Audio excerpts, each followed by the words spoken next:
अगले 4 महीने ना तुम्हारी जिंदगी के सबसे ज्यादा इंपॉर्टेंट 4 महीने होने वाले हैं। देखो यार, मैं ना ऐसे बहुत सारे बच्चों को जानता हूँ जो पूरे साल है ना बहुत मेहनत करेंगे, सारी किताबें परचेज कर लेंगे, ट्यूशन लगवा लेंगे, सब कुछ कर लेंगे, लेकिन आखिरी के 4 महीने अच्छे से तैयारी ना करने की वजह से और अच्छे से टाइम मैनेज ना कर पाने की वजह से उनके जो नंबर है ना बहुत कम आते हैं। और वहीं पे मैं ऐसे भी बच्चों को जानता हूँ। इनफैक्ट है ना, एक लड़की ने पिछले साल मेरा चैनल सब्सक्राइब कर रखा था जिसका नाम था शिवानी, और आप मानोगे नहीं, वो लड़की ना इतनी केयरलेस थी, मतलब उस लड़की ने ना पूरे साल कुछ तैयारी नहीं की, मतलब पूरे साल है ना मौज मस्ती मारती रहती थी, लेकिन उस लड़की ने ना आखिरी के 4 महीने ऐसी रगड़ के मेहनत की ना, मतलब तुम एक्सपेक्ट भी नहीं कर सकते। उसके बोर्ड्स में ना 98.5% आई थी। So hello everyone, this is your Gaurav भैया। गाइस, आज की वीडियो के अंदर मैं आपको ना एक प्रॉपर रोड मैप बताने वाला हूं। देखो यार, आपको पता है सितंबर महीना आपका स्टार्ट हो गया है, एंड आप में से ना बहुत सारे बच्चे ऐसे होंगे जिनके हाफ ईयरली एग्जाम या तो चलने वाले होंगे या फिर चल रहे होंगे या फिर कई बच्चों के तो खत्म भी हो गए हैं। तो आज की वीडियो के अंदर मैं आपको ना एक प्रॉपर रोड मैप बताने वाला हूं। देखो, आपके सामने ना बहुत ही कम महीने बचे हैं, सितंबर, अक्टूबर, नवंबर, दिसंबर, जनवरी, फरवरी, ठीक है। टोटल आपके पास 6 महीने हैं। तो इन 6 महीने में आप कैसे पढ़ो ताकि आपके अच्छे नंबर आ जाए, क्योंकि मेरे को पता है आप में से ना बहुत सारे बच्चों का ड्रीम होता है कि यार मेरे भी 95% आए, मेरे भी 98% आए, सबको यार अपने पेरेंट्स को प्राउड फील कराना है। और मेरे को पता है आपका भी ड्रीम है कि यार मेरे को 98% फोड़ना है। अब सिर्फ ड्रीम करने से तो कुछ नहीं होने वाला है ना, उस ड्रीम के लिए आपको मेहनत भी तो करनी पड़ेगी ना, आपको एक स्टेप फॉलो करने पड़ेंगे ना, तभी तो आप उस ड्रीम तक पहुंचोगे, समझ रहे हो। तो आज की वीडियो के अंदर मैं आपको ना प्रॉपर रोड मैप बताने वाला हूं, और सब्जेक्ट वाइज भी मैं आपको बताऊंगा कि मैथ में आपको कैसे पढ़ना है, साइंस में आपको कैसे पढ़ना है, सारी चीजें मैं आपको इस वीडियो के अंदर बताने वाला हूं कि आपको हर महीने के अंदर कैसे कैसे तैयारी करनी है, जिससे आपका जो ड्रीम है ना वो आप अपना ड्रीम अचीव कर पाओगे। और यार, वीडियो स्टार्ट करने से पहले मैं आपको डिस्क्लेमर दे देता हूं, अगर तुम ऐसे बच्चे हो जो मेरी ऑलरेडी कोई स्ट्रेटजी फॉलो कर रहा है और जिसकी पढ़ाई बिल्कुल सही चल रही है, तो ये आज वाली वीडियो आपके लिए नहीं है। आज वाली वीडियो के अंदर मैं उन बच्चों की बात करूंगा जिन्होंने अपने 5 महीने वेस्ट कर दिए, जो पिछले 5 महीने में ना बस मौज मस्ती मार रहे थे, जिन्होंने किताब को हाथ भी नहीं लगाया, जिनको समझ नहीं आ रहा यार मेरे को ना नंबर लेने, लेकिन समझ नहीं आ रहा कि कैसे मैं पढ़ूं। तो आज की वीडियो में मैं उन बच्चों की बात करूंगा। तो अगर आप में से कोई बच्चा ऐसा है जो मेरी ऑलरेडी कोई स्ट्रेटजी वीडियो फॉलो कर रहा है या फिर जिसकी पढ़ाई बिल्कुल सही चल रही है, तो आज वाली वीडियो आपके लिए नहीं है। क्लियर एवरीवन, ये मेरे को डिस्क्लेमर देना था। और यार, मैं आपको ना एक और चीज बोल देता हूं कि यार इस वीडियो का ना ऐसे मौज मस्ती की तरह मत देखना, क्योंकि मेरे को पता है आप में से बहुत सारे बच्चे ऐसे होते हैं जो ये वीडियो देखेंगे, आधी देखेंगे, फिर रेकमेंडेशन में कोई और वीडियो आएगी उसको देखने लग जाएंगे, और ऐसे वीडियो देखते देखते है ना आपका आधा घंटा वेस्ट हो जाएगा। मैं आपको एक चीज बताऊं, अभी ना मैं आपको रोड मैप बताऊंगा, ठीक है, सब कुछ बताऊंगा, टेंशन मत लो, लेकिन मैं आपको एक चीज बताता हूं कि यार मेरी जगह अगर भगवान भी आके तुम्हें गाइड कर देना, भगवान भी तुम्हें ज्ञान दे देना, अगर तुम मेहनत नहीं करोगे, उस चीजों को फॉलो नहीं करोगे ना, सिर्फ वीडियो देखने से कुछ नहीं होता, समझ रहे हो मेरी बात। तो जो जो चीजें मैं बताऊंगा ना, इसको एक नोटबुक पेन उठा के लेके आओ, सारी चीजें नोट डाउन करो और उसको फॉलो भी करना, ठीक है। सिर्फ अगर इस वीडियो को खाना खाते हुए देख रहे हो ना, या फिर ऐसे आराम से मौज मस्ती में देख रहे हो, तो भाई साहब इस वीडियो को यहीं पे बंद कर दो, ये वीडियो तुम्हारे लिए नहीं है। मुझे अपने चैनल पे वो बच्चे चाहिए ही नहीं जो पढ़ाई को लेकर सीरियस नहीं है, मुझे वो बच्चे चाहिए जो अपने पेरेंट्स को प्राउड फील कराना चाहते हैं, जो अच्छे नंबर स्कोर करना चाहते हैं, समझ रहे हो, जिनके अंदर पढ़ने का जुनून है, लेकिन उनको समझ नहीं आ रहा कि यार पढ़ना कैसे है, कैसे पढ़ना है, सारे स्टडी मटेरियल सब कुछ मैं आपको प्रोवाइड कर दूंगा, लेकिन आपके अंदर जुनून होना चाहिए कि यार हाँ यार मैं भी अपने पेरेंट्स को ना खुश देखना चाहता हूं, मेरे पेरेंट्स जब मेरे को देखे यार प्राउड फील हो, उनको लगे कि हाँ यार मेरे बेटे ने या मेरी बेटी ने कुछ किया है, समझ रहे हो मेरी बात। तो आज की वीडियो के अंदर मैं आपको सब कुछ प्रोवाइड कर दूंगा, सब कुछ, लिटरली सब कुछ प्रोवाइड कर दूंगा, लेकिन आपके अंदर जुनून होना चाहिए, जुनून मैं आपको प्रोवाइड नहीं कर सकता। Clear everyone. तो इसी के साथ यार आज की वीडियो को स्टार्ट करते हैं। तो जल्दी से जाके नोटबुक पेन उठा के लेके आओ, जितनी चीजें मैं आपको बताऊंगा इनको नोट डाउन करना और इनको फॉलो भी करना, सिर्फ नोट डाउन करने से भी कुछ नहीं होगा, समझ रहे हो मेरी बात। तो चलो यार आज की वीडियो इसी के साथ स्टार्ट करते हैं। तो सबसे पहले मैं आपको ना आपकी सच्चाई बता देता हूं। बहुत सारे लोग है ना आपको बोलेंगे कि आपके सामने ना टोटल 6 महीने हैं, है ना, लोग बनाएंगे कि 6 मंथ स्ट्रेटजी, ये सब कुछ बताएंगे, लेकिन मैं आपको एक रियलिटी बताता हूं। देखो, सितंबर वाला जो महीना होता है ना, ये आपका जाता है हाफ ईयरली के अंदर, इसके अंदर आपके मेजोरिटी हाफ ईयरली एग्जाम होते हैं, है ना, ये सबको पता है, ठीक है। और जो आपका फरवरी वाला महीना है ना, इसको तो आप भूल ही जाओ। मैं ऐसा क्यों बोल रहा हूं, क्योंकि फरवरी वाले महीने के अंदर 15 फरवरी के अराउंड आपके पेपर स्टार्ट हो जाते हैं। तो आपका जो फरवरी वाला महीना है ना, वो आपका जाएगा रिवीजन करने में और सैंपल पेपर करने में। फरवरी वाले महीने में आप अपना सिलेबस पूरा करने की तो भूल ही जाओ, समझ रहे हो। तो सितंबर गया आपका हाफ ईयरली में, ठीक है, फरवरी गया आपका पेपर में और रिवीजन में, ठीक है। तो टोटल आपके पास कितने महीने बचे हैं, टोटल महीने आपके पास है 4 महीने।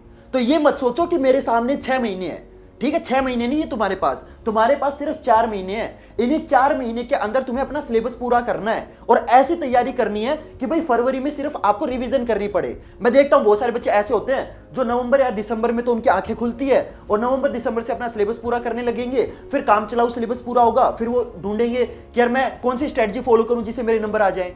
तो तुम चाहते हो तुम्हारा वो हाल हो? फरवरी में ना वो बच्चा पढ़ता है जिसको पास होना है, ठीक है, जिसको 98, 97, 99 ऐसे परसेंटेज लाने होते हैं ना, तो वो अपने सितंबर से तैयारी शुरू कर देता है। Clear everyone? तो मैंने अभी सितंबर है, मैं आपके आंखें खोल रहा हूं, ठीक है। ऐसे मत सोचना कि भैया तो हमें डिमोटिवेट कर रहे हैं, नहीं डिमोटिवेट नहीं कर रहा, सच में तुम्हारे पास सिर्फ 4 महीने हैं, इन्हीं 4 महीने में तुम्हें करना है। Clear everyone? तो आज की वीडियो के अंदर मैं आपको बताऊंगा कि इन 4 महीने का आपको कैसे यूटिलाइज करना है और सारी चीजें मैं आपको सब्जेक्ट वाइज बताऊंगा, ठीक है। तो देखो 4 महीने यानी कि आपके पास कितने दिन है? तुम्हारे पास है 120 दिन। अब 120 दिन के अंदर ये मान के चलो कि 90 डेज के अंदर आपको अपने 500 सब्जेक्ट का सिलेबस कंप्लीट करना है, ठीक है। स्टार्टिंग के अक्टूबर, नवंबर, दिसंबर, इन 3 महीने में आप क्या करोगे? आप अपने सिलेबस को कंप्लीट करोगे, क्योंकि मेजॉरिटी स्कूल के अंदर क्या होता है, जनवरी के अंदर आपके जो प्री बोर्ड है ना और जो आपके प्रैक्टिकल एग्जाम है वो स्टार्ट हो जाते हैं, ठीक है। तो जनवरी के अंदर आपका ऑलरेडी बहुत ज्यादा टाइम वेस्ट होगा।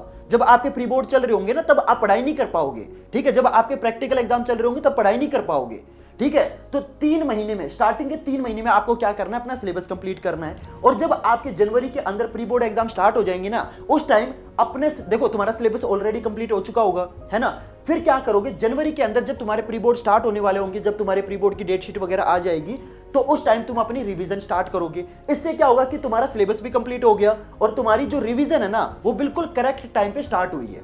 Clear everyone? और प्री बोर्ड के अंदर तुम्हारे प्री बोर्ड में सारी रिवीजन भी हो चुकी होगी, सब कुछ हो चुका होगा, तो तुम्हारा प्री बोर्ड का जो रिजल्ट है वो भी अच्छा आएगा, है ना। तो प्री बोर्ड से तुम्हारी क्या हो जाएगी? फाइनल बोर्ड्स की प्रैक्टिस हो जाएगी। और फरवरी के अंदर तुम क्या करोगे? फरवरी के अंदर तुम ज्यादा से ज्यादा सैंपल पेपर करोगे। बहुत सारे बच्चे पता क्या गलती करते हैं? फरवरी के अंदर रिवीजन करते हैं, ये गलत है। देखो जनवरी के अंदर जब तुम्हारे प्री बोर्ड स्टार्ट होंगे ना, प्री बोर्ड से पहले आप क्या करोगे? रिवीजन करोगे, प्री बोर्ड्स दो, प्री बोर्ड्स में अच्छे नंबर लो, और फरवरी जब आएगा तब तुम करोगे सैंपल पेपर। समझे मेरी बात? मैं आपको फिर से एक बार रिपीट कर देता हूं। देखो सितंबर आपका वेस्ट हो जाएगा हाफ ईयरली एग्जाम्स में, तो इसके अंदर तो तुम क्या ही पढ़ोगे? कुछ नहीं पढ़ पाओगे।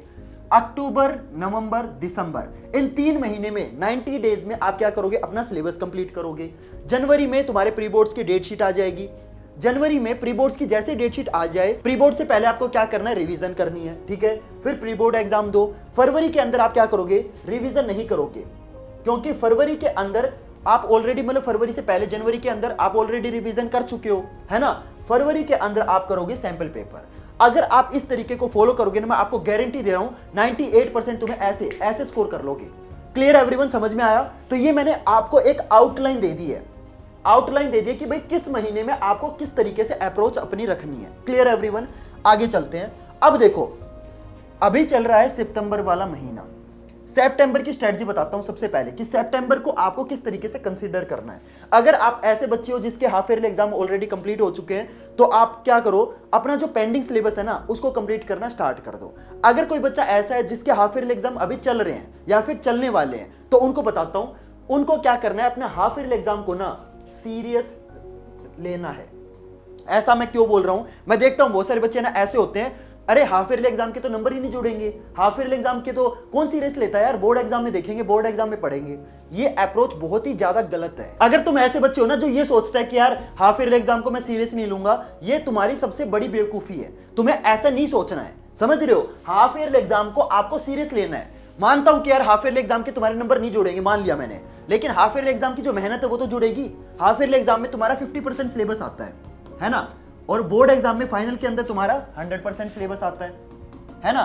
तो अगर तुम आधे सिलेबस को सीरियस नहीं ले रहे, तो तुम्हें लगता है तुम 100% सिलेबस को सीरियस लोगे, तो आपको क्या करना है? हाफ ईयरली एग्जाम के अंदर जो आपका 50% सिलेबस आ रहा है ना, उसको इतना बढ़िया कर लो कि जब बोर्ड एग्जाम आए ना, तो इस 50% सिलेबस की तुम्हें सिर्फ रिवीजन करनी पड़े। मैं देखता हूं बहुत सारे बच्चे क्या करते हैं, हाफ ईयरली एग्जाम को सीरियस नहीं लेंगे, फिर क्या होगा कि इनका जो 50% सिलेबस है ना, ये उनका कच्चा पक्का होगा, और फिर फाइनल एग्जाम में क्या करेंगे बेचारे ना, इस 50% सिलेबस की तैयारी करने में रह जाते हैं। ये बाकी का बचा हुआ 50% सिलेबस कब करोगे? समझ रहे हो मेरी बात? तो जो आपका 50% सिलेबस हाफ ईयरली एग्जाम में आ रहा है ना, उसको इतना रगड़ दो, इतना बढ़िया तरीके से कर लो कि यार जब बोर्ड एग्जाम आए ना तो सिर्फ आपको इस 50% सिलेबस की रिवीजन करनी पड़े। Clear everyone? अब देखो अगली चीज है ना बहुत इंपॉर्टेंट है जो तुम्हें कोई नहीं बताएगा, क्वालिटी ओवर क्वांटिटी। बहुत सारे बच्चे ना क्वांटिटी पे फोकस करते हैं कि यार हाफ ईयरली एग्जाम में मान के चलो आपके ना 7 चैप्टर आते हैं, ठीक है। बहुत सारे बच्चे पता क्या करेंगे, सातों के सातों चैप्टर को ना कच्चा पक्का कर लेंगे। ये तुम्हारी बहुत बड़ी गलती है। तुम्हें क्या करना है, क्वालिटी पे फोकस करना है, क्वांटिटी पे फोकस नहीं करना। ज्यादा चैप्टर करने के पीछे मत भागो, जितने चैप्टर कर रहे हो उसको अच्छे से करो, ठीक है। मान के चलता हूं कि 7 में से तुमने फॉर एग्जांपल 5 चैप्टर कर लिए, ठीक है, 2 चैप्टर आपने नहीं किए, ठीक है। लेकिन ये 5 चैप्टर ऐसे करो कि भाई साहब मतलब कोई बंदा आपसे ना रात में भी उठा के तुमसे इन चैप्टर में से क्वेश्चन पूछे ना तो आप उसका आंसर ऐसे दे दो, ठीक है। मान के चलता हूं कि तुम्हारे हाफ ईयरली एग्जाम में नंबर कम आएंगे, ठीक है। मान लो 7 में से तुमने 5 चैप्टर किए, 2 चैप्टर तुमने मान लो छोड़ दिए, ठीक है। इसकी वजह से मान लो आपके हाफ ईयरली में फॉर एग्जांपल 75% आ गए। क्या फर्क पड़ता है? देखो मैं समझाता हूं। बहुत सारे बच्चे बोलेंगे कि भैया अभी तो आप बोल रहे थे कि हाफ ईयरली एग्जाम में मतलब नंबर नहीं जुड़ते तो इसको नेगेटिव में मत लो। यस, नेगेटिव में मत लो, पॉजिटिव में लो। कैसे, मैं आपको समझाता हूं, एग्जाम्पल से समझाता हूं। देखो मान के चलता हूं आपके हाफ ईयरली एग्जाम में 7 चैप्टर आने वाले हैं, ठीक है। उसमें से 5 चैप्टर आपने बहुत अच्छे से कर लिए, मतलब ऐसे कर ले कि रात में कोई उठा के बंदा तुमसे इन 5 चैप्टर में से क्वेश्चन पूछे ना तो आप ऐसे बता दो, ठीक है। ये 5 चैप्टर आपको बहुत अच्छे से आते हैं। 2 चैप्टर आपने छोड़ दिए, ये 2 चैप्टर आपने नहीं किए, ठीक है। अब इसकी वजह से क्या होगा कि ऑब्वियस सी बात है आपके हाफ ईयरली एग्जाम में परसेंटेज कम आएगी क्योंकि 2 चैप्टर आपने छोड़ दिए। तो आपके मान के चलता हूं 75% आ गए। क्लियर? ठीक है। अब देखो ये 5 चैप्टर आपने इतने बढ़िया कर लिए, इतनी रगड़ की मेहनत कर ली कि ये 5 चैप्टर तुम्हें बहुत अच्छे से आते हैं। तो फाइनल एग्जाम के टाइम क्या होगा कि ये 5 चैप्टर जो होंगे ना ये आपको याद नहीं करने पड़ेंगे, ये आपको सिर्फ रिवाइज करने पड़ेंगे। समझ रहे हो मेरी बात? अब है ना बहुत सारे बच्चे पता क्या करेंगे, वो ये सोचेंगे कि यार हाफ ईयरली एग्जाम आ गए, मैं अपना ना सिलेबस जल्दी जल्दी कंप्लीट कर लेता हूं। वो पता क्या करेंगे, ये 7 चैप्टर ना कच्चे पक्के कर लेंगे। उनकी ना प्रायोरिटी पता क्या होगी, उनकी प्रायोरिटी ये होगी कि यार कैसे भी करके ना मेरा सिलेबस पूरा हो जाए। सिलेबस चाहे कच्चा पक्का पूरा हो रहा है लेकिन उनका ना प्रायोरिटी ये रहेगी कि यार मेरा कैसे भी करके ना सिलेबस पूरा हो जाए। ये ना बहुत गलत अप्रोच है। मान के चलता हूं ये आपने 7 चैप्टर कच्चे पक्के कर लिए, ठीक है, तो भी आपके ना 75% ही आएंगे क्योंकि 7 चैप्टर आपने कच्चे पक्के करे हैं। समझ रहे हो मेरी बात? लेकिन जब फाइनल एग्जाम आएंगे तब ये कच्चे पक्के चैप्टर है ना आपको दोबारा से पढ़ने पड़ेंगे। इन 7 चैप्टर पे आप दोबारा से टाइम वेस्ट करोगे। समझ रहे हो? आपको स्मार्ट अप्रोच लेनी है। जो टॉपर बच्चे अप्रोच लेते हैं ना, मैं खुद टॉपर रह चुका हूं इसलिए मैं आपको बता रहा हूं, ठीक है। जितने भी चैप्टर करो लेकिन अच्छे से करो, क्वालिटी पे फोकस करो, क्वांटिटी पे फोकस मत करो, ठीक है। ये मत सोचो कि यार मेरे को ज्यादा से ज्यादा चैप्टर करने हैं, ठीक है, ये अप्रोच मत रखो। समझ रहे हो मेरी बात? जितने भी चैप्टर करने हैं अच्छे से करने, इतने अच्छे से करने कि दोबारा आपको पढ़ने ही ना पड़े वो चैप्टर, सिर्फ आपको पेपर के टाइम क्या करनी पड़े, उन 5 चैप्टर की रिवीजन करनी पड़े। Clear everyone? समझ में आया? इसके बाद आगे देखो ध्यान से। अब मैं आपको ना एक ऐसा चैलेंज देने वाला हूं जो कि हर बच्चे को फॉलो करना है, ठीक है। मेरे को पता है यार तुम में ना पोटेंशियल है, ठीक है, मेरे को पता है तुम प्रोक्रेस्टिनेशन करते हो, तुम आजकल रील वगैरह बहुत देखते हो, इसमें तुम्हारा बहुत टाइम वेस्ट होता है, मुझे पता है, ठीक है। लेकिन तुम्हारा जो अंदर का पोटेंशियल है ना वो भी मेरे को पता है। बस उस पोटेंशियल को ना जगाने की जरूरत है। इसीलिए मैं आपको ना एक हार्ड चैलेंज दे रहा हूं that you have to study daily, minimum 3 से 4 घंटे आपको डेली पढ़ना है।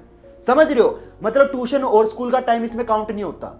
ये जो 3-4 घंटे दोगे ये तुम्हारे सेल्फ स्टडी के हैं, ठीक है, जिसमें तुम अकेले बैठ के पढ़ाई कर रहे हो, ठीक है। ये तुम्हारा चैलेंज है और जो बच्चा इस चैलेंज को फॉलो करेगा कमेंट करके बताओ कि यस भैया मैं इस चैलेंज को फॉलो करूंगा। यार देखो मेरे को पता है तुम्हारा जो पोटेंशियल है ना वो तुम भी नहीं जानते, मेरे को पता है कि तुम कर सकते हो, लेकिन वो तुम्हारे अंदर है ना, तुम इतने आलसी हो गए ना इतने टाइम से, इतने तुम रील वगैरह देखते हो, इतना टाइम वेस्ट करते हो, तुम्हारा टाइम मैनेज नहीं हो रहा, मेरे को पता है, लेकिन तुम्हारा पोटेंशियल भी मेरे को पता है। तो हर बच्चा ना कमेंट करेगा कि यस भैया ये आपका जो चैलेंज है ना ये मैं फॉलो करूंगा, ठीक है, जिसके अंदर आप डेली कम से कम 3-4 घंटे पढ़ोगे। देखो यार अगर आपको आपके सामने ना 4 महीने आपके पास 100 या 120 दिन है, क्योंकि काफी छुट्टियां वगैरह आएंगी, दिवाली वगैरह पे काफी छुट्टी लगेंगी, ठीक है, क्रिसमस वगैरह, न्यू ईयर, बहुत सारे फेस्टिवल आते हैं, ठीक है। तो ये मान के चलो कि आपके पास 100 या 120 दिन है, ठीक है। अगर आपको इतने कम टाइम के अंदर अपना सिलेबस कंप्लीट करना है ना तो कम से कम आपको 3-4 घंटे देने पड़ेंगे ही पड़ेंगे। जैसे तुम पिछले 5 महीने में तुम पढ़े हो ना वैसे ही पढ़ते रहोगे ना, सिलेबस पूरा नहीं होने वाला। समझ रहे हो? पिछले 5 महीने में तुमने बहुत टाइम वेस्ट कर दिया, अब टाइम वेस्ट मत करो। मैंने आपको स्टोरी बताई थी ना एक लड़की की कि स्टार्टिंग में तो उसने बहुत टाइम वेस्ट किया, लेकिन आखिरी के 4 महीने में उस बंदी ने क्या रगड़ के मेहनत की है ना वो मैं जानता हूं, ठीक है, क्योंकि वो पूरे साल मेरे साथ कनेक्टेड थी इंस्टाग्राम पे, तो वो अपने पूरे डे का मेरे को भेजती थी। समझ रहे हो मेरी बात? तो प्लीज आखिरी के 4 महीनों पे मेहनत करनी पड़ेगी आपको, जैसे तुमने 5 महीने वेस्ट कर दिया, अगर अगले 4 महीने वेस्ट कर दिए ना भाई, भगवान भी नहीं बचा सकता तुम्हें। ठीक है, मैं तुम्हें रियलिटी तुम्हारे मुंह पे बता रहा हूं। हो सकता है तुम्हें मेरी बातें कड़वी लग रही हो, लेकिन यार मैं तुम्हारा बड़ा भाई हूं। अगर मैं तुम्हें गाइड नहीं करूंगा तो कौन गाइड करेगा? ठीक है, मैं तुम्हारी रियलिटी तुम्हारे मुंह पे बता रहा हूं। तो आपको चैलेंज लेना है कि यस भैया मैं इस चैलेंज को लूंगा, अब मैं डेली 3-4 घंटे पढ़ूंगा। कमेंट करो कि यस भैया आई टेक दिस चैलेंज, और उस कमेंट का जो रिप्लाई है ना वो भी आप डेली करोगे। जैसे मैं बताता हूं कैसे। फॉर एग्जाम्पल, आप आज मान लो 1 तारीख है, ठीक है, तो आज डे 1 है चैलेंज का। ठीक है, तो कमेंट करो कि day 1 of this challenge completed. ठीक है, फिर दूसरा दिन आएगा, उसी कमेंट का रिप्लाई करना है कि day 2 of this challenge completed, ताकि अटेंडेंस लगे, ताकि मेरे को पता चले कि भाई ये चैलेंज कितने बच्चे कितने दिन तक फॉलो कर रहे हैं। Clear everyone? पहला कमेंट आपको आज क्या करना है कि यस भैया आई टेक दिस चैलेंज। ये चैलेंज आपका कल से स्टार्ट होगा। ठीक है, कल आके आपको रिप्लाई करना है कि day 1 of this challenge completed. परसों रिप्लाई करना है day 2 of this challenge completed. Clear everyone? ये चैलेंज मैं आज स्टार्ट कर रहा हूं। और मैं आपको एक और चीज बताऊं, जब बहुत सारे बच्चे ना सेम चैलेंज लेते हैं ना, तो आपको अंदर से मोटिवेशन आता है। ठीक है, अगर आप अकेले बच्चे इस चैलेंज को लोगे तो हो सकता है कि 4 दिन बाद है ना आप इस चैलेंज को भूल जाओगे। लेकिन बहुत सारे बच्चे है ना इस चैलेंज को लेने वाले हैं, और सभी बच्चे इसी कमेंट के अंदर है ना बता के जाएंगे डेली का। ठीक है, तो आप भी उनके जब कमेंट पढ़ोगे ना तो आपको अंदर से मोटिवेशन आएगा कि यार इतने सारे बच्चे इस चैलेंज को फॉलो कर रहे हैं तो मैं भी फॉलो करता हूं। ठीक है, तो ये बहुत ही अच्छी चीज है। Clear everyone? तो सभी बच्चे इस चैलेंज को फॉलो करेंगे। अब मैं आपको ना सब्जेक्ट वाइज स्ट्रेटजी बताता हूं। तो सबसे पहली स्ट्रेटजी मैंने हिंदी और इंग्लिश लगाई है। क्यों? क्योंकि मैं देखता हूं बहुत सारे लोग हैं ना, बहुत सारे यूट्यूबर और बहुत सारे टीचर इन सब्जेक्ट को इग्नोर करते हैं। तुम्हारा जो फाइनल रिजल्ट बनेगा उसके अंदर 5 सब्जेक्ट के नंबर जुड़ेंगे। मैथ का पेपर अगर 100 नंबर का है ना, तो आपका हिंदी का पेपर भी 100 नंबर का होगा। ठीक है, जितने परसेंटेज आपके मैथ आपके रिजल्ट में देता है ना, उतने ही हिंदी देता है। ठीक है, लेकिन इग्नोर तुम हिंदी इंग्लिश को कर देते हो। बहुत सारे बच्चे देखता हूं मैं, मैथ में मेहनत करेंगे, साइंस में मेहनत करेंगे, एसएसटी में मेहनत करेंगे, इनको इग्नोर कर देंगे। इग्नोर नहीं करना है। जितने का पेपर आपका मैथ का आएगा उतना ही हिंदी का और इंग्लिश का आएगा।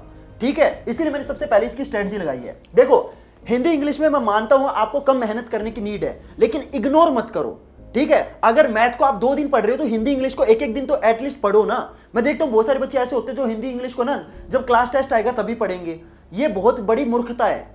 समझ रहे हो? ये मैं आपको अभी बता रहा हूं, क्योंकि अभी तुम सितंबर में खड़े हो। अभी तुम ये जो गलतियां कर रहे हो ना, इनको सुधार सकते हो। अगर मैं यही वीडियो जनवरी में बना रहा होता ना, तो उस टाइम तुम्हारे पास टाइम नहीं होता अपनी गलतियां सुधारने का। समझ रहे हो? तो हिंदी इंग्लिश को इग्नोर करना बंद करो। समझ रहे हो? मैं ये नहीं बोल रहा कि हिंदी इंग्लिश को डेली पढ़ो, क्योंकि मेरे को पता है ये डेली वाले सब्जेक्ट नहीं है। ठीक है, लेकिन यार इग्नोर भी मत करो। अगर तुम मैथ को डेली 2.5-3 घंटे दे रहे हो ना, तो एटलीस्ट हिंदी आधा घंटा तो डिजर्व करता है ना?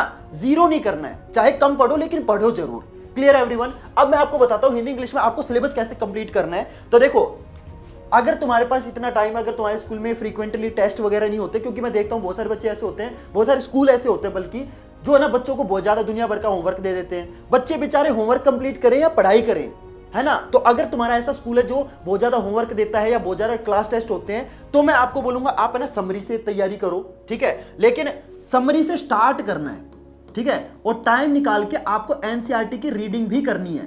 बहुत सारे बच्चे ऐसे होते हैं जो समरी पढ़ लेंगे, उनको लगेगा पूरा चैप्टर पढ़ लिया। यार अगर समरी ही पढ़नी होती तो एनसीईआरटी वाले बेवकूफ हैं जो पूरा चैप्टर देते हैं, वो भी तो समरी लिख के दे देते। समझ रहे हो? समरी करने से आपका ऐसा नहीं है कि पूरा चैप्टर कंप्लीट हो गया, समरी से तो चैप्टर स्टार्ट हुआ है। Clear everyone? तो अगर आप ऐसे बच्चे हो जिसको टाइम कम मिलता है ना, या जिसके फॉर एग्जांपल कई बच्चे ऐसे होते हैं जो बहुत ज्यादा ट्यूशन लगवा लेते हैं, या बहुत सारे बच्चे ऐसे होते हैं जिनका मैथ और साइंस वीक होता है, उनको मैथ और साइंस में बहुत ज्यादा टाइम देना पड़ता है। तो अगर आप ऐसे बच्चे जो हिंदी इंग्लिश के लिए ज्यादा टाइम नहीं निकाल सकता है, तो आप समरी से स्टार्ट करोगे। लेकिन अगर आप ऐसे बच्चे जो मतलब टाइम निकाल सकता है, मतलब कम से कम 1 घंटा दे सकता है, तो मैं आपको सजेस्ट करूंगा कि आप एनसीईआरटी की रीडिंग से स्टार्ट करो। Clear everyone? समझ में आया? अगर आप ऐसे बच्चे हो जो हिंदी इंग्लिश को ज्यादा टाइम नहीं दे सकता, तो समरी से स्टार्ट करेंगे। लेकिन अगर आप ऐसे बच्चे हो जिसके टाइम है, तो आप एनसीईआरटी की रीडिंग से स्टार्ट करेंगे। Clear everyone? तो इस तरीके से आपको क्या करना है, चैप्टर को स्टार्ट करना है। इसके बाद अगर आप टाइम निकाल पा रहे हो ना, तो एनसीईआरटी की रीडिंग कर लेना। लेकिन अगर आप टाइम नहीं निकाल पा रहे हो, तो समरी के बाद डायरेक्ट आपको क्या करने हैं, आपको इन टेक्स्ट क्वेश्चन करने हैं। देखो, आपको पता है हर चैप्टर के पीछे ना मतलब 7-10 क्वेश्चन होते हैं हर चैप्टर के पीछे हिंदी इंग्लिश में। तो आपके जो ये बैक एक्सरसाइज वाले क्वेश्चन है ना, ये बहुत इंपॉर्टेंट है। मैंने एक चीज नोटिस की है कि देखो, साइंस और मैथ एक ऐसा सब्जेक्ट होता है जिसके अंदर क्या होता है कि चैप्टर के अंदर से ना क्वेश्चन बना के दे देते हैं, है ना? उसके अंदर आपको कंसेप्ट, आपको प्रैक्टिस की नीड है। हिंदी और इंग्लिश में आपको कुछ रटने की नीड नहीं है, पहली चीज। दूसरा, आपको कोई प्रैक्टिस की नीड नहीं है ना? आपको कोई कंसेप्ट समझने की नीड नहीं है। तो हिंदी इंग्लिश के अंदर क्या होता है कि जो आपका फाइनल पेपर होता है ना, हिंदी इंग्लिश के अंदर जो आपके एनसीईआरटी वाले क्वेश्चन होते हैं, वही आपके डिक्टो आते हैं। अगला आता है साइंस। तो साइंस के अंदर है ना बहुत सारे बच्चे क्या करते हैं, एनसीईआरटी रीडिंग करते हैं। साइंस में मैं आपको सजेस्ट करूंगा कि एनसीईआरटी रीडिंग से स्टार्ट मत करो, इसके पीछे भी लॉजिक है जो मैं आपको आगे बताऊंगा। तो साइंस में ना किसी भी चैप्टर को जल्दी कंप्लीट करने का सबसे बेस्ट तरीका पता है क्या? One shot lectures. और वन शॉट लेक्चर ऐसे मत देखना 7 घंटे के 10 घंटे के, इतने बड़े बड़े मत देखना। वन शॉट लेक्चर का सबसे बेस्ट टाइम बताता हूं मैं, जो वन शॉट लेक्चर आपका 2 से 3 घंटे का होगा ना, ये सबसे बेस्ट होता है। जो आपके 1-1 घंटे के वन शॉट लेक्चर होते हैं ना, उसमें ना मैंने देखा है कि बहुत सारे जो डीप टॉपिक होते हैं ना, वो बहुत सारे लोग इग्नोर कर देते हैं। क्योंकि यार 1 घंटे में ऑब्वियस बात है, कोई चीज 1 घंटे में कराओगे तो बहुत सारी चीजें छूटेंगी ना। तो आपको क्या करना है, जो 2 से 3 घंटे वाले जो वन शॉट लेक्चर है सिर्फ वो देखने हैं। Clear everyone? इससे क्या होगा कि तुम्हारा चैप्टर भी कंप्लीट हो जाएगा, ठीक है, और तुमने एक और चीज कर ली, तुम्हारा चैप्टर भी कंप्लीट हो गया और तुमने टाइम बचा लिया। तो साइंस का सिलेबस कंप्लीट करने के लिए क्या करोगे, वन शॉट लेक्चर से कंप्लीट करोगे। Clear everyone? और जब उस वन शॉट लेक्चर को देखोगे ना, तो साथ साथ में आपको अपने नोट्स बनाने हैं, ठीक है। वन शॉट लेक्चर को देखो, देखते टाइम नोटबुक पेन लेके बैठना। वन शॉट लेक्चर मैंने ऑलरेडी अपने चैनल पे अपलोड कर रखे हैं, तो पहले उन वन शॉट लेक्चर से अपना सिलेबस कंप्लीट करना है। जब उन वन शॉट लेक्चर को देख रहे होगे ना, साथ साथ अपनी नोटबुक पेन लेके बैठना और अपने नोट साथ साथ बनाना, ठीक है। और देखो अगर आप मेरे वन शॉट लेक्चर देखोगे ना, तो मैंने अपने वन शॉट लेक्चर के साथ साथ क्या कर रखे हैं, उन वन शॉट लेक्चर के ऊपर बेस्ड जो नोट्स है ना, वो ऑलरेडी मैंने अपने चैनल पे अपलोड कर रखे हैं। देखो वैसे तो मैं आपको सच्चाई बताऊं, अपने बनाए हुए नोट्स सबसे बेस्ट होते हैं, ठीक है। लेकिन क्या होता है ना कि बहुत सारे बच्चे ऐसे हैं जिनका लिटरली सिलेबस कुछ भी पूरा नहीं हुआ, ठीक है। तो अगर आप 2 या 3 घंटे का वन शॉट लेक्चर देखोगे ना और साथ साथ नोट्स बनाओगे, तो वीडियो पॉज करनी पड़ेगी। तो जो आपका 2-3 घंटे का वन शॉट लेक्चर है ना, वो आपका 5-6 घंटे का बन जाएगा। समझ लो बात, तो फिर वही हो गई। मैं तुम्हें पहले बोल रहा हूं कि 7-8 घंटे वाले वन शॉट लेक्चर मत देखो, एंड तुम 2-3 घंटे वाला वन शॉट लेक्चर तुम्हारा 5-6 घंटे का बन गया नोट्स बनाने के चक्कर में। तो आपको क्या करना है, मेरे जो बनाए हुए नोट्स है ना, ये मैंने कंप्लीटली फ्री में आपको प्रोवाइड कर दिए हैं। इनको डाउनलोड करने का जो लिंक है वो मैं आपको डिस्क्रिप्शन बॉक्स में प्रोवाइड कर दूंगा। तो ये जो मेरे नोट्स है ना, ये मेरे एक्चुअली जो मेरे वन शॉट लेक्चर है उनके ऊपर बेस्ड है। तो मेरे जो वन शॉट लेक्चर देखोगे ना और साथ में मेरे नोट्स ओपन कर लेना, सारी चीज समझ में आएगी। तुम्हें अलग से नोट्स बनाने की नीड ही नहीं है, और मैं गारंटी दे रहा हूं इससे बढ़िया नोट्स आपको पूरे यूट्यूब पे कोई भी प्रोवाइड नहीं करेगा।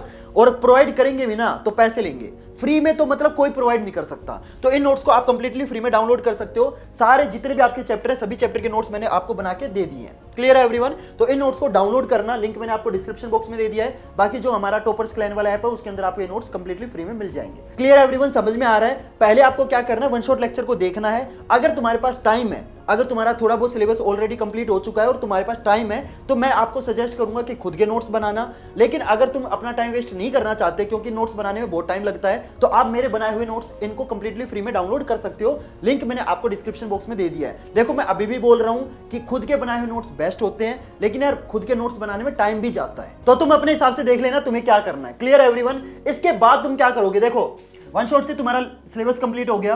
ये जो नोट्स तुमने बनाए ना, ये तुम्हारे काम आएंगे रिवीजन के टाइम। क्योंकि देखो यार, अभी तो तुम अपना सिलेबस कंप्लीट कर लोगे, लेकिन जब तुम्हारा जनवरी वाला महीना आएगा या दिसंबर वाला महीना आएगा, जब तुम रिवीजन करोगे, तो तुम थोड़ी दोबारा से वन शॉट लेक्चर देखोगे। एक बार जब चैप्टर कंप्लीट हो जाए ना, उसके बाद तुम्हें रिवीजन करनी उस चैप्टर की, ठीक है। बार बार वन शॉट लेक्चर मत देखना, उससे टाइम वेस्ट होगा, ठीक है। समझ गए मेरी बात? तो वन शॉट लेक्चर से तुम्हें अपना सिलेबस कंप्लीट करना है और नोट से क्या करना, रिवीजन। ये नोट्स जो तुमने अभी बनाए हैं ना, ये वन शॉट लेक्चर देखते टाइम जब तुम नोट्स बनाओगे या मेरे नोट्स जो यूज करोगे, तो ये तुम्हें रिवीजन के टाइम हेल्प करेंगे। क्योंकि ये जो नोट्स तुमने बनाए हैं ना, ये तुम्हारे सारे के सारे वन शॉट के ऊपर बेस्ड है। समझ रहे हो? इन वन शॉट के अंदर जो जो इंपॉर्टेंट चीजें थी, वो सारी आपने नोट्स में नोट करी है। तुम्हें दोबारा से वन शॉट लेक्चर देखने की जरूरत क्या है, जब तुम्हारे पास एक ऐसी चीज है जिसके अंदर वन शॉट का जो पूरा निचोड़ है ना, पूरा जो मटेरियल है, वो ऑलरेडी प्रोवाइडेड है। समझ रहे हो? तो आपको क्या करना, वन शॉट लेक्चर आपको एक बार देखना है, पूरा चैप्टर जब समझ में आ जाए, फिर आपको उस चैप्टर की सिर्फ रिवीजन करनी है, और वो आप इन नोट से करोगे। Clear everyone? इतना समझ में आया? ठीक है। अब देखो यार, हम बात कर रहे हैं साइंस की, एंड आपको पता है, जग जाहिर बात है, ये जनहित में जारी है, सबको पता है कि साइंस के अंदर है ना, आपके एनसीईआरटी वाले क्वेश्चन इतने इंपॉर्टेंट नहीं होते जो बुक के अंदर होते हैं, जितने आपके चैप्टर के इन टेक्स्ट क्वेश्चन होते हैं। देखो आपको पता है 2 टाइप के क्वेश्चन होते हैं, एक होते हैं बैक एक्सरसाइज और एक होते हैं आपके इन टेक्स्ट क्वेश्चन, है ना, ये सबको पता है। बैक एक्सरसाइज वाले क्वेश्चन करने, मैं ये नहीं बोल रहा कि उनको छोड़ दो, करने हैं, लेकिन इन टेक्स्ट क्वेश्चन को 2 बार करना है। अगर आप बैक एक्सरसाइज वाले क्वेश्चन को एक बार कर रहे हो ना, तो इन टेक्स्ट वाले क्वेश्चन को 2 बार करना। क्योंकि मैंने एक चीज नोटिस की है, जो कि आपको कोई नहीं बताएगा, जो आपका फाइनल पेपर होता है ना, पता नहीं यार सीबीएसई वाले लोगों को है ना, मतलब इन टेक्स्ट क्वेश्चन से क्या प्यार है, आपके इन टेक्स्ट क्वेश्चन वो बार बार देते हैं। तो बैक एक्सरसाइज वाले क्वेश्चन तो करना ही करना, लेकिन इन टेक्स्ट वाले क्वेश्चन पे ज्यादा फोकस करना। Clear everyone? तो पहले आप क्या करोगे, एनसीईआरटी के जो इन टेक्स्ट क्वेश्चन है ये करने हैं। और देखो पीवाईक्यू की बुक साइंस के अंदर लेनी जरूरी है, क्यों? देखो यार, हिंदी इंग्लिश में कोई भी रेफरेंस बुक मत लेना, मैंने कभी सजेस्ट भी नहीं की, लेकिन मैथ और साइंस ये दो आपके ऐसे सब्जेक्ट है, क्योंकि साइंस के अंदर न्यूमेरिकल आते हैं आपको पता है, और ये दो ऐसे सब्जेक्ट है जिसके अंदर ज्यादातर क्वेश्चन है ना, मतलब सीबीएसई वाले खुद बना के देते हैं, है ना। उसके अंदर कोई ऐसा नहीं होता कि यार डायरेक्ट एनसीईआरटी वाले क्वेश्चन आ रहे हैं, ऐसा नहीं होता। समझ रहे हो मेरी बात? तो आपको साइंस और मैथ के अंदर ज्यादा से ज्यादा प्रैक्टिस करनी पड़ेगी, आपको ज्यादा से ज्यादा वैरायटी वाले क्वेश्चन करने पड़ेंगे, और उसके लिए सबसे बेस्ट चीज है ना, दैट आर पीवाईक्यू। आप किसी भी पब्लिकेशन की पीवाईक्यू वाली बुक ले सकते हो, लेकिन मेरे पास जो सबसे बेस्ट बुक है ना, वो मैं आपको सजेस्ट कर देता हूं, दैट इज ओसवाल के सीबीएसई के पिछले 10 साल वाले सोल्ड पेपर। इसके अंदर है ना, आप देख सकते हो 2014 से लेके 2024, यानी कि पिछले 10 साल के आज तक सीबीएसई ने जितने भी पेपर करवाए हैं, जितने भी उनके सेट हैं, सभी सेट के पेपर आपको इसके अंदर मिल जाएंगे। और सबसे अच्छी चीज पता है क्या है? ये सारे के सारे आपके सोल्ड पेपर है, तुम्हें इन पेपर के सॉल्यूशन के लिए अलग अलग भटकने की नीड नहीं है, सारे पेपर इसके अंदर सोल्ड है। और मैं आपको एक और चीज बताता हूं, देखो बहुत सारे लोग है ना आपको बोलेंगे कि यार साइंस के लिए अलग रेफरेंस बुक लो, मैथ के लिए अलग रेफरेंस बुक लो, है ना, उसमें आपका बहुत ज्यादा खर्चा हो जाता है। लेकिन इस बुक में ना आपको सारे सब्जेक्ट मिलेंगे। मैं बताता हूं, मैथ, बेसिक मैथ और स्टैंडर्ड मैथ दोनों मिलेंगे, science, Sanskrit, computer, English, social science, Hindi, मतलब आपके सारे सब्जेक्ट के जितने भी प्रीवियस ईयर क्वेश्चन है वो सारे इसके अंदर मिल जाएंगे, और पिछले 10 साल वाले मिलेंगे, और हर क्वेश्चन आपका सोल्ड है। तो यार इससे बेस्ट बुक तो हो ही नहीं सकती। और आपको ना अलग अलग सब्जेक्ट के लिए अलग अलग बुक परचेज मत करो यार, सिंपल एक बुक परचेज करो, एक ही बुक को कैरी करो, आपके सारे सब्जेक्ट कैरी हो रहे हैं, ठीक है। इस एक बुक के अंदर सारे सब्जेक्ट है, तो आपको ना अलग अलग खर्चा करने की कोई जरूरत नहीं है। और इसके अंदर पिछले 10 साल वाले सारे पेपर आपको मिल रहे हैं, और वो भी आपको कंप्लीटली सोल्ड मिल रहे हैं। तो इस बुक को परचेज करने का जो लिंक है ना, मैंने आपको डिस्क्रिप्शन बॉक्स में दे दिया है। और मैं आपको एक और चीज बता देता हूं, अगर आप इस बुक को मेरे लिंक से परचेज करते हो ना, तो इस बुक पे आपको 120 रुपए का डिस्काउंट मिलेगा। देखो आपकी मर्जी, आप इस बुक को जहां से परचेज करना चाहो वहां से परचेज कर सकते हो, चाहे ऑफलाइन से परचेज करो, चाहे कहीं से भी परचेज करो। लेकिन ऑफलाइन में ये बुक थोड़ी सी आपको महंगी मिलेगी, मेरे लिंक से लोगे तो आपको ये जो बुक है ना 120 रुपए सस्ती मिलेगी, आपके 120 रुपए बच जाएंगे, और एक सिंगल बुक के अंदर आपके सारे सब्जेक्ट कवर हो रहे हैं। मतलब इनफैक्ट संस्कृत और कंप्यूटर एप्लीकेशन भी डाल रखा है। तो इस बुक के अंदर आपको पिछले 10 साल के पीवाईक्यू मिल जाएंगे, तो जल्दी से जाके इस बुक को परचेज कर लो। देखो यार, साइंस और मैथ और एसएसटी ये 3 सब्जेक्ट हैं जिसके अंदर आपके पीवाईक्यू एक ऐसी चीज है जो बार बार रिपीट होती है, ठीक है। हिंदी इंग्लिश की में एक बार आप इग्नोर कर सकते हो, हालांकि उसमें भी करने चाहिए। मैंने आपको बोला था कि एनसीईआरटी वाले तो करना ही करना, लेकिन टाइम मिले तो पीवाईक्यू जरूर करना। और इस एक बुक के अंदर आपके सारे सब्जेक्ट आपको मिल रहे हैं। Clear everyone? तो साइंस में आपको क्या करना है, वन शॉट से अपना चैप्टर पूरा करना है, नोट से आपको रिवीजन करनी है, एनसीईआरटी के इनटेक्स्ट क्वेश्चन 2 बार करने हैं। देखो बैक एक्सरसाइज वाले क्वेश्चन 1 बार करना, इनटेक्स्ट वाले क्वेश्चन 2 बार करना, ठीक है। और जब ये सारी चीजें हो जाए उसके बाद आपको पीवाईक्यू करने बहुत बहुत बहुत ज्यादा जरूरी है, क्योंकि साइंस के अंदर मैंने खुद नोटिस किया है कि सीबीएसई है ना आपके एनसीईआरटी वाले क्वेश्चन इतने नहीं देती जितने आपके पीवाईक्यू आते हैं। तो साइंस और मैथ के अंदर पीवाईक्यू ज्यादा से ज्यादा करना ही करना है। Clear everyone? इस बुक को परचेज करने का जो लिंक है ना वो आपको डिस्क्रिप्शन बॉक्स में मिल जाएगा, जल्दी से जाके इस बुक को परचेज करो। अब देखो यार, तुम्हारे पास सिर्फ 4 महीने बचे हैं, समझ रहे हो? अगर तुम अभी भी अपनी पढ़ाई को लेकर सीरियस नहीं हुए ना, तो फिर तो यार मतलब कुछ नहीं हो सकता तुम्हारा, समझ रहे हो मेरी बात? तो जल्दी से जाओ, इस बुक को परचेज करो, इस बुक से अपनी तैयारी करना शुरू करो, ठीक है। बहुत सारे बच्चे ऐसे भी होंगे जो इस बुक को परचेज तो कर लेंगे लेकिन इस बुक को यूज नहीं करेंगे, उससे भी कोई फायदा नहीं है। बुक खरीदने से नंबर नहीं आने, बुक को खरीद के पढ़ना भी है। तो जल्दी से जाओ, बुक को परचेज करके अपनी तैयारी शुरू करो। Clear everyone? साइंस में समझ में आया। अब आता है सबसे मुश्किल सब्जेक्ट जो बच्चों को लगता है, दैट इज मैथ्स। देखो यार, मैथ के अंदर एनसीईआरटी सबसे ज्यादा इंपॉर्टेंट है, मतलब इतनी इंपॉर्टेंट साइंस में नहीं है, इतनी इंपॉर्टेंट एसएसटी में नहीं है, बाकी किसी सब्जेक्ट में एनसीईआरटी इतनी इंपॉर्टेंट नहीं है जितनी मैथ के अंदर है। तो मैथ के अंदर आपको सबसे पहले एनसीईआरटी करनी है। मैं देखता हूं बहुत सारे बच्चे ना रेफरेंस बुक ले लेंगे, अच्छी बात है, मैथ के अंदर रेफरेंस बुक लेनी पड़ेगी आपको, ठीक है, क्योंकि प्रैक्टिस बेस्ड सब्जेक्ट है। लेकिन शुरुआत आपको आरडी शर्मा से, आरएस अग्रवाल से ऐसे नहीं करनी, शुरुआत आप करोगे एनसीईआरटी से। और कम से कम आपको एनसीईआरटी 1 से लेके 2, मैं तो आपको 2 सजेस्ट करूंगा, लेकिन टाइम नहीं है तो एक बार तो जरूर करना, ठीक है। कम से कम आपको 1 से 2 टाइम आपको एनसीईआरटी पूरी तरीके से सोल्व करनी ही करनी है। जब तक तुम मैथ में एनसीईआरटी सोल्व नहीं करोगे ना, चाहे तुम आरडी शर्मा ले लो, चाहे तुम आरएस अग्रवाल ले लो, कुछ भी ले लो, कोई फायदा नहीं है। समझ रहे हो मेरी बात? तो आपको सबसे पहले मैथ के अंदर क्या करना है, एनसीईआरटी को कम से कम 2 बार आपको पूरा ऐसे निचोड़ के ऐसे पी जाना है। समझ गए मेरी बात? तो एनसीईआरटी आप सबसे पहले करोगे और कम से कम 1-2 बार करनी है। उसके बाद मैं देखता हूं बहुत सारे बच्चे क्या करते हैं, एनसीईआरटी के बाद ना आरडी या आरएस अग्रवाल ये परचेज कर लेते हैं। देखो यार, कड़वा लगेगा लेकिन सच बोलूंगा, मैं आपको सजेस्ट करूं, अभी देखो तुम्हारे पास है ना सिर्फ 4 महीने, ठीक है, और मैं ये नहीं बोल रहा कि आरडी या आरएस अग्रवाल खराब बुक है, one of the best book है, मैंने भी की थी, लेकिन मैं आपको सजेस्ट करूंगा कि एनसीईआरटी के बाद है ना, पहले आपको पीवाईक्यू करने हैं। तो अगर आप ऐसे बच्चे हो जो ऑलरेडी आरडी या आरएस अग्रवाल सोल्व करता आ रहा है ना, जिसने ऑलरेडी काफी ये बुक मतलब आधे से ज्यादा या आधी बुक सोल्व कर ली है, तो मैं बोलूंगा हाँ इस बुक को कंटिन्यू करो। लेकिन अगर आप ऐसे बच्चे हो जो अभी आरडी शर्मा परचेज करने की सोच रहा है, मत करो। उससे बेस्ट है आप पीवाईक्यू वाली बुक ले लो, क्योंकि आरडी से पहले आपको पीवाईक्यू सोल्व करने हैं। ठीक है, इस फॉर्मेट को अगर आप फॉलो करोगे, मैं गारंटी दे रहा हूं तुम मैथ के वाले पेपर में फाड़ दोगे। मैं तुम्हें ये नहीं बोल रहा कि आरडी या आरएस ये खराब बुक है, नहीं, लेकिन करने का टाइम होता है। अगर आप सही चीज को भी गलत टाइम पे करोगे ना, वो सही चीज गलत हो जाएगी। तुम्हारे पास सिर्फ 4 महीने हैं, इन 4 महीनों को सोच समझ के यूज करना है कि भाई कौन से महीने में मेरे को कौन सी बुक करनी है। अगर तुम एनसीईआरटी 1-2 बार करोगे ना, मैं तुम्हें ये सजेस्ट करूंगा कि आरडी पढ़ने से बेटर एनसीईआरटी को अगर आप 2 बार कर लोगे ना, वो ज्यादा तुम्हें आउटपुट देगी। तो इस टाइम अगर तुम ऐसे बच्चे हो जो ये सोच रहा है यार आरडी या आरएस अग्रवाल मैं परचेज कर लेता हूं, मत करो। क्लियर एवरीवन, एनसीईआरटी को 1-2 बार कर लेना, ठीक है, उसके बाद पीवाईक्यू वाली बुक कर लेना, मोर देन इनफ है। क्योंकि यार इस बुक के अंदर आप दिखा देता हूं मैं, इस बुक के अंदर आपको 10 साल वाले प्रीवियस ईयर क्वेश्चन मिल रहे हैं। समझ लो इतनी मोटी किताब है। एनसीईआरटी 1-2 बार करोगे, पीवाईक्यू वाली ये पूरी बुक करोगे, इसमें ही तुम्हारे 4 महीने निकल जाएंगे। आरडी शर्मा खरीद लोगे ना तो भी कोई फायदा नहीं है, क्योंकि तुम उस बुक को पूरा कर ही नहीं पा रहे।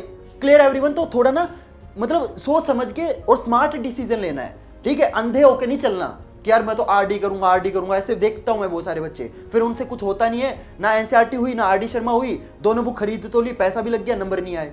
ठीक है, एनसीईआरटी 1-2 बार करो, उसके तुरंत बाद पीवाईक्यू करने हैं। अगर तुम इतने स्मार्ट हो, इतनी तुम्हारी स्पीड है ना कि तुम मतलब एनसीईआरटी भी तुमने 2 बार कर ली, पीवाईक्यू वाली बुक भी कंप्लीट कर ली, तो मैं बोलूंगा कि अगर तुम्हारे पास टाइम है तो आरडी करो। वैसे मैं फिर भी सजेस्ट करूंगा कि यार आरडी तो रहने ही देना। क्यों? क्योंकि यार देखो, तुमने अगर एनसीईआरटी 2 बार कर ली, ये पीवाईक्यू वाली बुक पूरी कर ली, तो तुमने जितना मैथ में पढ़ना था ना वो पढ़ लिया। अगर तुम मैथ में और टाइम दे रहे हो ना, तो एक तरीके से तुम अपने बाकी सब्जेक्ट्स का टाइम कम कर रहे हो। ठीक है, तो मैथ में बस इतना कर लेना, एनसीईआरटी 2 बार, पीवाईक्यू वाली बुक 1 बार, बस इतना कर लेना, तुम है ना मैथ में फाड़ दोगे। जब तुम इतना कर लो ना, फिर उसके बाद क्या करना है, तुम्हें अपने वो सब्जेक्ट पकड़ने हैं जो तुम्हारे वीक है। अगर तुम मैथ में लगे रहोगे, मैथ का पेपर तो 100 नंबर का आना ना, बाकी भी तो सब्जेक्ट 100 नंबर के आएंगे। तो मैथ में पूरा जोर लगा दोगे तो बाकी सब्जेक्ट के लिए टाइम कहां से बचाओगे। क्लियर है एवरीवन, तो आरडी आरएस अग्रवाल अब अगर कोई बच्चा ऐसा है जो शुरू करने की सोच रहा है, मत करना। कोई ऐसा बच्चा है जो आरडी शर्मा या आरएस अग्रवाल पहले से ही करता आ रहा है, मतलब जो बच्चा सेशन के स्टार्टिंग से पढ़ रहा है, तो मैं बोलूंगा कि कंटिन्यू कर सकते हो, लेकिन अभी से नई आरडी शर्मा परचेज मत करना। क्लियर है एवरीवन, ये समझ में आया। इसके बाद आपको क्या करना है, प्रैक्टिस वाइल सोल्विंग। देखो यार, मैथ आपका एक ऐसा सब्जेक्ट है जो कि पूरा का पूरा प्रैक्टिस बेस्ड है। ठीक है, अगर तुम वन शॉट लेक्चर देखोगे, ठीक है, तुम्हें मतलब वन शॉट लेक्चर तुम्हें समझ में आ गया, लेकिन अगर तुम वन शॉट लेक्चर देखने के बाद प्रैक्टिस नहीं करोगे ना, तो मैथ तुम्हारा किसी काम का नहीं है, तो मैथ में फेल हो जाओगे। मैथ के अंदर तुम्हें ज्यादा से ज्यादा वैरायटी वाले क्वेश्चन करने हैं। ठीक है, उसके लिए मैंने आपको पीवाईक्यू वाली बुक सजेस्ट कर दी। इस बुक के अंदर आपको अराउंड मेरे ख्याल से मैथ के इस बुक के अंदर है ना 2000 क्वेश्चन है। अगर तुम ये 2000 क्वेश्चन कर लेते हो ना, ये मोर देन इनफ है। क्लियर है एवरीवन, तुम्हारी सारी प्रैक्टिस हो जाएगी। ठीक है, तो तुम्हें अलग अलग वैरायटी वाले क्वेश्चन भी आपको इस बुक के अंदर मिल जाएंगे। क्लियर है एवरीवन, तो इस तरीके से आपको मैथ के अंदर अप्रोच लेनी है। क्लियर, समझ में आया। अब आता है आपका एसएसटी। यस, मैं जानता हूं यार बहुत सारे बच्चे मेरे जैसे होंगे जिनको लिटरली एसएसटी से मतलब कोई खानदानी दुश्मनी है। एसएसटी नहीं समझ आता यार, मेरे को पता है, क्योंकि मेरे को भी नहीं समझ में आता था। और पता है सब लोग पता है एसएसटी के अंदर बोलेंगे एनसीईआरटी की रीडिंग करो, एनसीईआरटी रीडिंग करो। नहीं करनी। एनसीईआरटी की रीडिंग करोगे, एक पैराग्राफ के बाद ऐसी नींद आएगी कि तुम्हें कोई नहीं उठा पाएगा। क्योंकि यार एसएसटी की जो एनसीईआरटी वाली बुक है ना, वो दुनिया की सबसे बोरिंग इंसान ने लिखी है, मेरे को तो ऐसा लगता है, क्योंकि वो इतनी बोरिंग है। समझ रहे हो, उसकी पता नहीं हिस्ट्री वाली बुक में तो इतनी ऐसी ऐसी फोटो है, मतलब फोटो देख के आदमी का मूड खराब हो जाता है, मतलब पढ़ने का मन ही नहीं करता। राइट, तो आपको एसएसटी के अंदर एनसीईआरटी बुक से स्टार्ट नहीं करना। तो सिलेबस कैसे कंप्लीट करोगे? सिलेबस कंप्लीट करोगे वन शॉट लेक्चर से। आपके हिसाब से जो भी आपको बेस्ट टीचर लगता है ना एसएसटी का, उसके वन शॉट लेक्चर देखो। और हाँ, कमेंट सेक्शन का अच्छा यूज करो, कमेंट करके बताओ कि यार आपके हिसाब से एसएसटी का सबसे बेस्ट टीचर कौन है। शायद आपके उस कमेंट से बाकी हजारों बच्चों की हेल्प हो जाए। और मैं देखता हूँ यार कमेंट में ना बच्चे पता नहीं भीख मांगते रहते हैं यार, मतलब लिटरली पता नहीं अजीबोगरीब कमेंट करते हैं कि like this to get 98%, like this comment to get you will get 95%। Comment like करने से मतलब इतने नंबर आएंगे क्या? समझ रहे हो? तो कमेंट्स में ऐसे फालतू के कमेंट करने बंद करो और कमेंट सेक्शन का अच्छा यूज करो। मैं चाहता हूं कि सारे बच्चे आपस में एक दूसरे की हेल्प करें। ठीक है, कमेंट करके बताओ कि यार आपके हिसाब से हिंदी का सबसे बेस्ट टीचर कौन है, इंग्लिश का बेस्ट टीचर कौन है, एसएसटी का बेस्ट टीचर कौन है, मैथ का बेस्ट टीचर कौन है, साइंस का बेस्ट टीचर कौन है। आपके उस एक कमेंट से ना बाकी बच्चों की हेल्प हो जाएगी। ठीक है, कमेंट सेक्शन में एक दूसरे की हेल्प किया करो। Clear everyone? तो आपको एसएसटी का जो भी बेस्ट टीचर लगता है ना, उसके आपको वन शॉट लेक्चर देखने हैं। ठीक है, और मैं आपको एक और चीज बताता हूं, एनसीईआरटी रीड सबसे आपको एंड में करना है। पहले आप क्या करोगे, वन शॉट लेक्चर से उस चैप्टर को पढ़ोगे, फिर मेरे नोट्स से आपको उस चैप्टर की रिवीजन करनी है। मेरे एसएसटी वाले नोट्स का लिंक भी मैं आपको डिस्क्रिप्शन बॉक्स में दे दूंगा। आज तक मैंने जितना भी स्टडी मटेरियल आपको बनाया ना, चाहे वो साइंस के नोट्स हो, चाहे मैथ के नोट्स हो, चाहे एसएसटी के नोट्स हो, चाहे वो आपके इंपॉर्टेंट क्वेश्चन हो, सभी का लिंक आपको डिस्क्रिप्शन बॉक्स में मिल जाएगा। वहां से आप इन नोट्स को डाउनलोड कर सकते हो। तो आपको ना एनसीईआरटी की रीडिंग नहीं करनी, क्योंकि यार एनसीईआरटी ना सच में बोरिंग है और आपका बहुत ज्यादा टाइम वेस्ट हो जाएगा, क्योंकि एसएसटी में आपकी 4 एनसीईआरटी है। ठीक है, वन शॉट लेक्चर से अपना सिलेबस कंप्लीट करो, नोट से रिवीजन करो, और उसके बाद आपको करनी है पीवाईक्यू। मैंने आपको बुक सजेस्ट कर दी है जिसके अंदर आपको एसएसटी के भी पीवाईक्यू मिल जाएंगे। आपको बस वो एक बुक खरीदनी है। ठीक है, उसके अंदर आपको सारे सब्जेक्ट के पीवाईक्यू मिल जाएंगे। Clear everyone? और एक चीज मैंने नोटिस की है कि यार पिछले 2 या 3 साल से ना एसएसटी के अंदर भी सीबीएसई ने पीवाईक्यू बहुत दे रहा है। और आपको ये भी पता होगा कि इस साल आपके पेपर के अंदर कंपिटेंसी बेस्ड क्वेश्चन आने वाले हैं, तो उसके लिए पिछले साल वाले पीवाईक्यू करने बहुत ज्यादा जरूरी है, क्योंकि पिछले साल सीबीएसई ने आपके कंपिटेंसी बेस्ड क्वेश्चन बहुत ज्यादा पूछे हैं। बहुत सारे बच्चों के कमेंट आते रहते हैं कि भैया ये कंपिटेंसी बेस्ड क्वेश्चन क्या होते हैं। हालांकि इसके ऊपर मैं एक डिटेल्ड वीडियो लाऊंगा, टेंशन मत लेना, लेकिन पीवाईक्यू करने जरूरी है, क्योंकि पिछले साल आपके कंपिटेंसी बेस्ड क्वेश्चन आए हैं। तो जब आप पिछले साल वाला पेपर करोगे ना, तो कंपिटेंसी बेस्ड क्वेश्चन आपको समझ में आएंगे। ठीक है, तो आपको मैंने बुक सजेस्ट कर दी है, जल्दी से जाओ, लिंक मैंने आपको डिस्क्रिप्शन बॉक्स में दे दिया है। इस एक बुक के अंदर आपको सारे सब्जेक्ट मिल जाएंगे। Clear everyone? आपको समझ में आया? अब मैं आपको ना एक सच्चाई बताने वाला हूं, जिसमें मैं आपसे ना 1-to-1 टॉक करूंगा। देखो यार, और ये वो बातें हैं जो आपको कोई नहीं बताएगा। ध्यान से सुनना, ये इस वीडियो का सबसे इंपॉर्टेंट पार्ट है। सबसे पहली चीज, आप जो भी स्ट्रेटजी फॉलो करो उसको लिखो, अपने टाइम टेबल को लिखना शुरू करो। अगर आपका टाइम टेबल आपके दिमाग में है ना, कोई फायदा नहीं है। नोटबुक उठाओ, पेन उठाओ, अपने हाथों को यूज करो। समझ रहे हो? जो भी स्ट्रेटजी फॉलो कर रहे हो, चाहे इस वीडियो को फॉलो करो, कोई फर्क नहीं पड़ता। जो भी स्ट्रेटजी आप फॉलो कर रहे हो उसको लिखो, नोट डाउन करो। अगर आप अपने आप को सीरियस नहीं लोगे तो आपकी पढ़ाई आपको कैसे सीरियस लेगी? तो अपना टाइम टेबल बनाना स्टार्ट करो। ठीक है, और जो भी टाइम टेबल आप बनाओ उसको नोट डाउन करो और उसको फॉलो करो। ठीक है, जो बेस्ट टाइम टेबल है वो ऑलरेडी मैं आपको अपने चैनल पे अपलोड करके दे चुका हूं। ठीक है, तो अगर आपको टाइम टेबल जानना है तो सिंपल आपको यूट्यूब पे सर्च करना है गौरव सुथार टाइम टेबल वीडियो। आपको टाइम टेबल वाली वीडियो मिल जाएगी, जिसके अंदर मैंने आपको ना बहुत ज्यादा डिटेल के अंदर बताया है कि आपको अपने टाइम टेबल को कैसे बनाना है। चाहे आप स्कूल से 2 बजे आते हो, चाहे 4 बजे आते हो, इससे फर्क नहीं पड़ता। हर बच्चे को अपना टाइम टेबल कैसे बनाना है वो मैंने आपको उस वीडियो के अंदर बता दिया है। ठीक है, तो स्ट्रेटजी को लिखो, फॉलो करो। ठीक है, सिर्फ वीडियो देखने से कुछ नहीं होगा। मैं गारंटी दे रहा हूं, आप में से ना 90% बच्चे ऐसे होंगे जो इस वीडियो को ना देख के दूसरी वीडियो खोल लेंगे। बहुत सारे बच्चे तो ऐसे होंगे जो आखिरी तक आए भी नहीं होंगे। तो अगर आप इस वीडियो को यहां तक देख रहे हो ना, तो प्लीज कमेंट करके बताना कि यस भैया ये वीडियो मैंने बिल्कुल एंड तक देखी है, ताकि मेरे को पता चले कि ऐसे कितने बच्चे हैं जो वीडियो को पूरा देखते हैं। तो इस वीडियो के बाद आपको जो अगली वीडियो देखनी है वो मेरी टाइम टेबल वाली वीडियो देखनी है। उससे आपको समझ में आएगा कि टाइम टेबल कैसे बनाते हैं। सिंपल आपको सर्च करना है गौरव सुतार टाइम टेबल वीडियो, आपको टाइम टेबल वाली वीडियो मिल जाएगी। Clear everyone? तो स्ट्रेटजीज को फॉलो करना स्टार्ट करो। ठीक है, दूसरा पॉइंट बहुत इंपॉर्टेंट है, क्वालिटी पे फोकस करो, क्वांटिटी पे फोकस मत करो। मैंने आपको स्टार्टिंग में बताया था ना कि अगर आपके हाफ ईयरली एग्जाम में 7 चैप्टर आने वाले हैं तो चाहे 5 करो, लेकिन 5 ऐसे करो कि यार जब फाइनल पेपर आए तो वो 5 चैप्टर आपको दोबारा से पढ़ने ना पड़े, सिर्फ आपको रिवीजन करनी पड़े। चाहे 5 करो, लेकिन ऐसे करो कि बस सब कुछ आता है मेरे को। ठीक है, कच्चे पक्के 7 चैप्टर नहीं करने, उसमें तुम्हारा दोबारा एफर्ट लगेगा। जब तुम्हारा फाइनल पेपर आएगा तुम 7 चैप्टर को दोबारा से पढ़ोगे, तुम्हारा दोबारा टाइम वेस्ट होगा। समझ गए मेरी बात? तो क्वालिटी पे फोकस करना है, क्वांटिटी पे फोकस नहीं करना है। और इसके बाद जो अगला पॉइंट आता है ना यार, ये तुम्हें लिटरली कोई नहीं बताएगा, that 9th and 10th class is the most easiest class of your life. Yes, तुम्हें अभी थोड़ा सा मुश्किल लग रहा है कि यार ये एनसीईआरटी कौन करेगा, लेकिन जब तुम 11th क्लास में चले जाओगे ना, तुम जब 11th क्लास का सिलेबस देखोगे ना, तुम्हें पता चलेगा कि 10th तो लिटरली कुछ भी नहीं है। हो सकता है तुम्हें अभी मेरी बातों पे विश्वास ना हो रहा हो, लेकिन एक बार है ना अपने ना सीनियर से पूछना, वो तुम्हें सच्चाई बताएगा कि यार 10th क्लास सच में बहुत ज्यादा इजीएस्ट क्लास है। तो ज्यादा प्रेशर नहीं लेना, चिल करके भी अगर आप 10th का सिलेबस करोगे बड़े प्यार से हो जाएगा। तुम्हारे पास 4 महीने हैं, अगर तुम रगड़ के मेहनत करते हो ना, इन 4 महीने में भी तुम अपना जो ड्रीम है ना तुम्हारा 98% लेना, 95% लेना, अपने पेरेंट्स को प्राउड फील कराना, ये जो तुम्हारे ड्रीम है ना, ये 4 महीने में पूरे हो सकते हैं। लेकिन तुम्हें मेहनत करनी पड़ेगी। जैसे तुमने अपने 5 महीने वेस्ट कर दिए ना, वैसे आपको ये 4 महीने वेस्ट नहीं करने।